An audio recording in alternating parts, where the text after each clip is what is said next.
Doctor Gauri Palve Garje यांच्या संशयास्पद मृत्यूप्रकरणी निर्माण झालेल्या संतापाच्या पार्श्वभूमीवर विधान परिषद उपसभापती डॉक्टर नीलम गोऱ्हे यांनी मुख्यमंत्री देवेंद्र फडणवीस यांची भेट घेतली।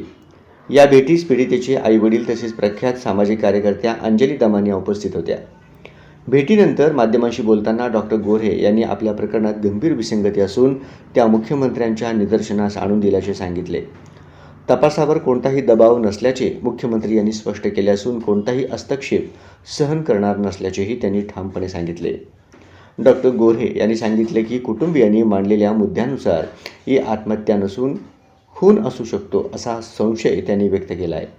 संबंधित प्रकरणात भारतीय न्याय संहिता कलम 85 IPC कलम 498 अंतर्गत ही गुन्हा दाखल असून छळ आणि मानसिक अत्याचाराचा स्पष्ट उल्लेख आहे। डॉक्टर गोऱ्हे यांनी या संदर्भात मुख्यमंत्र्यांना लेखी निवेदन सादर केले असून तपासाची देखरेख एक महिला IPS अधिकारी यांनी करावी अशी ही विनंती करण्यात आली आहे। डॉक्टर गोऱ्हे यांनी म्हटले की डॉक्टर गौरीसारख्या सुशिक्षित विद्वान मुलींचे अशा प्रकारे मृत्यू होणे ही केवळ व्यक्तिगत शोकांतिका नसून सामाजिक वेदना आहे। मी उपसभापती, स्त्री आधार केंद्राची अध्यक्षा आणि एक आई म्हणून अत्यंत संतप्त आहे। 1 डिसेंबर रोजी त्यांनी पीडित कुटुंबियांची भेट घेतली होती। त्यानंतर पुन्हा मुंबईत परतून त्यांनी याबाबत शासन पातळीवर पाठपुरावा केला।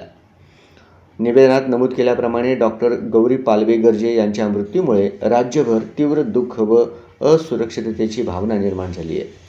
कुटुंबियांच्या आरोपानुसार दीर्घकाळ मानसिक छळ, तणाव आणि कौटुंबिक अत्याचारामुळे हा मृत्यू घडल्याची शक्यता आहे। त्यामुळे तपास दबावमुक्त, पारदर्शक आणि निष्पक्ष राहणे आवश्यक असल्याचे निवेदनात म्हटले आहे।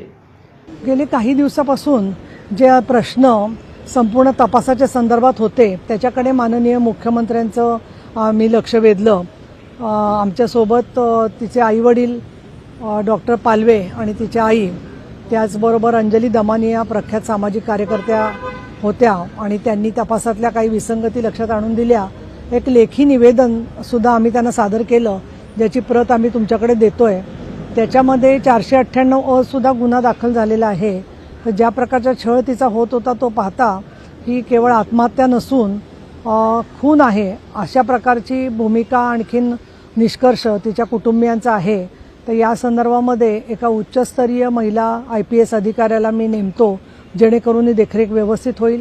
अधिक त्यांचा जो जबाब दिलेला आहे तो आम्ही नोंदवून पोलीस घेत आहेत आणि फोरेन्सिकचे रिपोर्ट आल्यावरती पुढे अजून या गोष्टीला वेग मिळेल आणि कुठलाही कोणाचाही त्यांच्यावर माननीय मुख्यमंत्र्यांवर दबाव नाही आहे आणि कुठलाही दबाव किंवा कुठलाही हस्तक्षेप मी सहन करणार नाही असं देखील त्यांनी सांगितलं। 1 डिसेंबरला मी कुटुंबियांची भेट घेतली होती। त्याच्यानंतर हे परत मुंबईत आल्यावरती अंजली दमानिया काल पोलीस स्टेशनला उपस्थित होत्या, त्याही या संदर्भात बोलतील। परंतु उच्चस्तरीय चौकशीच्या मध्ये विशेषतः पुराव्यांच्या मध्ये ज्या काही विसंगती दिसत आहेत त्याबद्दलचा अजून प्रकाश पडला तर ज्या तिच्या मृत्यूला कारणीभूत असणारा जो आरोपी आहे त्याच्याबद्दलचे अजून काही सत्य समोर येतील असं दिसतंय। अधिवेशनही समोर आलेलं आहे, त्याच्यामध्ये आमचं या प्रकरणावरती लक्ष राहणार आहे। परंतु अगोदर डॉक्टर फलटणच्या, त्याच्यानंतर आत्ता डॉक्टर गौरी, सुशिक्षित विद्याविभूषित मुलींच्या अशा प्रकारने मृत्यू होत असतील तर ते एक सामाजिक कार्यकर्ती, विधान परिषदेची उपसभापती आणि स्त्री आधार केंद्राची अध्यक्ष आणि एक आई या नात्यांनी अत्यंत दुःख आणि संतापजनक आहे आणि त्यामुळे स्वतः मुख्यमंत्र्यांच्या भेटीच्या वेळेला मी उपस्थित राहिले होते।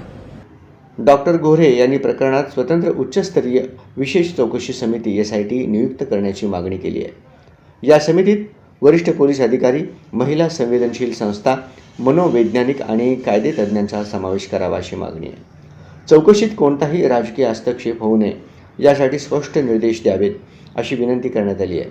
तसेच पीडित कुटुंबावर कोणताही दबाव येऊ नये यासाठी विशेष संरक्षण, तातडीची कायदेशीर मदत, मानसिक समुपदेशन तसेच गरजेनुसार आर्थिक सहाय्य उपलब्ध करून देण्याची मागणी निवेदनात करण्यात आली।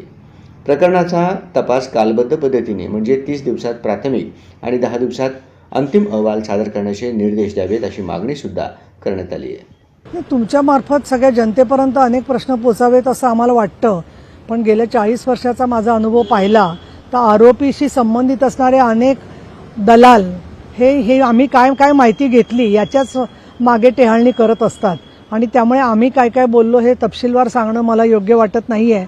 परंतु जे मुद्दे सगळ्यांच्या मार्फत तिच्या आईवडिलांच्या मार्फत आलेले होते ते सगळे मुद्दे आम्ही मांडलेले आहेत आणि आम्हाला अशी आशा आहे की उच्चस्तरीय तपासामध्ये जे मुद्दे बाजूला राहिले असतील तर त्याचा समावेश केला जाईल. जे आम्हाला प्रश्न होते की ते सुटत नव्हते ते आम्ही त्यांच्यासोबत बोललो. त्यांनी आम्हाला पूर्ण विश्वास हे केलं की ते आम्ही आता मी स्वतः लक्ष घालून सगळी चौकशी शेवटपर्यंत तुमची साथ देईल म्हणून. आणि मला पूर्ण विश्वास आहे ते जे बोलले ते करतील. त्याच्यामुळे माझ्यात आता काहीच कसलेच आता हे नाहीये की गैरसमज नाही की काही होत नाही म्हणून. आणि इथपर्यंत आणलं आतापर्यंत जोपर्यंत माझी गौरी माझ्या लक्षात आहे